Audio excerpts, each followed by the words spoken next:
In this video, we're going to look at strings and also look at making decisions in our C++ program. So far, we've used what's called a data type to create variables. The data type that we've used is called int, short for integer. So we're storing a whole number. So when we allocate some space to store a number, we say the data type, what it is that we're actually storing, in this case a whole number, an integer, and we give it a name so we can allocate something to it and retrieve it from that address, that piece of memory. There are other types of things we can store as well. We can store an individual character. Let's say I'll say I want an individual character, my char, and we can give values to these variables. So my var is a whole number, so I can allocate a whole number to it. My char is a character, so I can add any character that's on my keyboard into that char there, but it only holds a single character.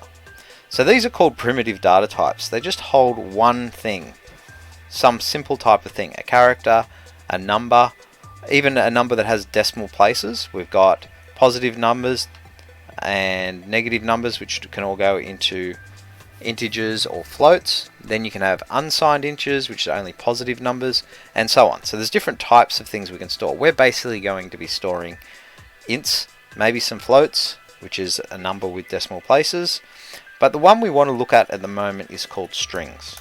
Now we've seen something called a string literal. So if I did console out, I wanted to print something out, I could use quotations to show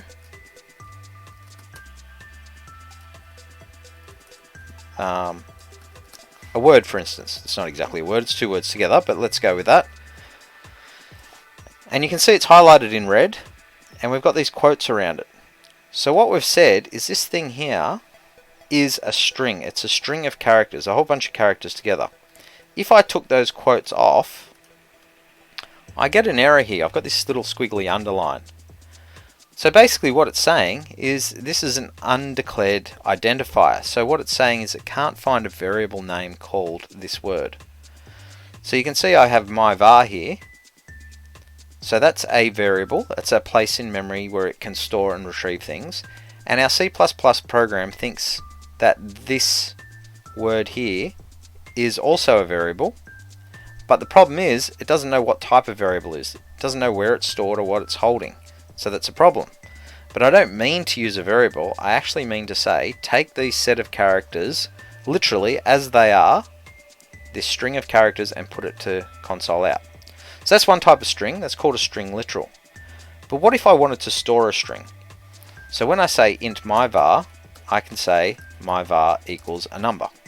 I can store something at that location. Well, when I have a string of characters, this isn't quite so simple because it's not just storing one thing. I could store a string that says hi. I could store a string that says this is a much longer string to store.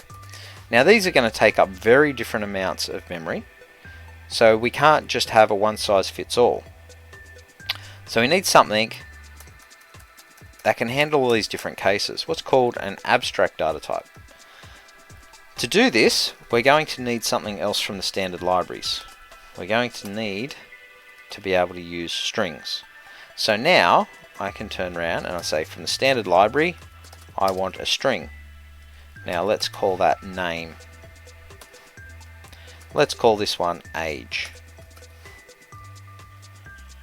Okay, so now I can store a string into there.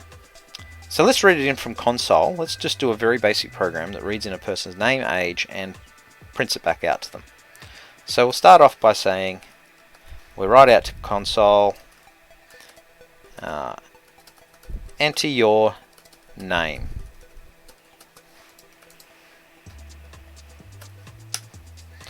And then we want to read in that name. Now that's going to be a string, so that'll be a set of characters that someone writes, and I can store that into name. And I'll now ask for their age as well. Oops, knocked the mouse pad there. enter your age,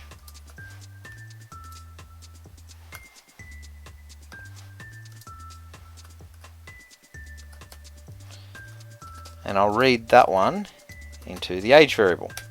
So now I could print out a message to that person. I could say, hello, whatever their name was that I've read in. You are age. Okay, so I'm reading in their name. I'm storing it into this string variable here. I'm asking for their age, and I'm reading into the age variable, and then I'm just printing the whole lot out. So let's run that. So what's your name? My name's Harry, and my age is, let's say 25. It says, hello Harry, you are 25. So now, using this standard string, we can now store strings of characters. So a primitive data type is something like an int, a character, or a float, something that just stores one value. A string is an abstract data type, as in it can handle all different types of strings. So I can have a string that only has 2 characters, and that's only going to need enough space to handle 2 characters. Or I can have a whole sentence. I could have a paragraph of words, and that will change the amount of memory it stores and just do all those things without you having to think about for you. You get all that for free. Okay, so now moving to the next topic of this tutorial is making decisions. So let's say now that we've read in the name of a person, we've read in their age, and now we want to decide whether they're a child or whether they're not. So in programming, you can use a particular structure called an if statement. So when I want to ask a question, I put the word if. Now that's a keyword in C++, so as soon as C++ sees that if word, it knows to expect these rounded brackets with some sort of statement in here that will result in true or false. So to give you an example, we might want to ask if the age is greater than 10. So if we input 5, you could ask the question, is 5 less than 10? Well, that's not true. It's not. Age is not less than 10. So this is what we would call a statement that results in false. So if I was to ask that question, you can think of if as asking a question. Is age less than 10? Well, if age that I've entered is 5, then the answer would be no. But if I entered an age of 12, the answer would be yes. So what an if statement does is it asks a question like this. It's called a Boolean question, and then in curly braces followed, anything that's in between these curly braces is what we would do if the answer was yes. Okay, so if the answer was yes, if the age I've inputted is less than 10, then I might want to print out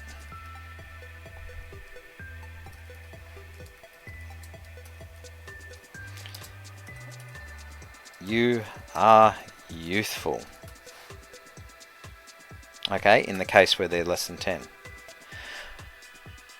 So rather than say yes or no, in programming we tend to say true or false. Is this statement true?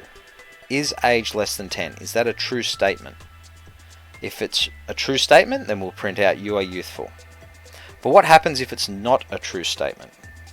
Well, then we can have another keyword here called else. So we can say if age is less than 10, then we're going to print out you are youthful. Otherwise, we'll do some other piece of code between these brackets. So in that case, I will say you are getting old now. Okay, so that's how we can make decisions in programming and make our programs seem intelligent.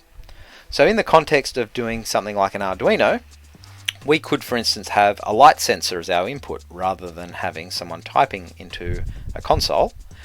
And we might say, well, if the reading is for a light sensor above 50, so let's say it was a reading from 0 to 100, if we said it was above 50, then there's lots of light. And if it wasn't above 50, well, then we'll say there's not much light. And that could be useful in doing things like automatic lights for when it's dark. So if there's a high reading of light, then we don't switch on our artificial lighting. If there's not a high reading of light, then we do turn on our artificial lighting. So back to this program, let's run it and have a look. So enter your name, we'll say our name's Gary. Your age, we'll say 12. And we would expect this to type out you are getting old now. And it does. So let's run that again, and we'll give Larry an age of 8. And it says you are youthful. So our if statement is working.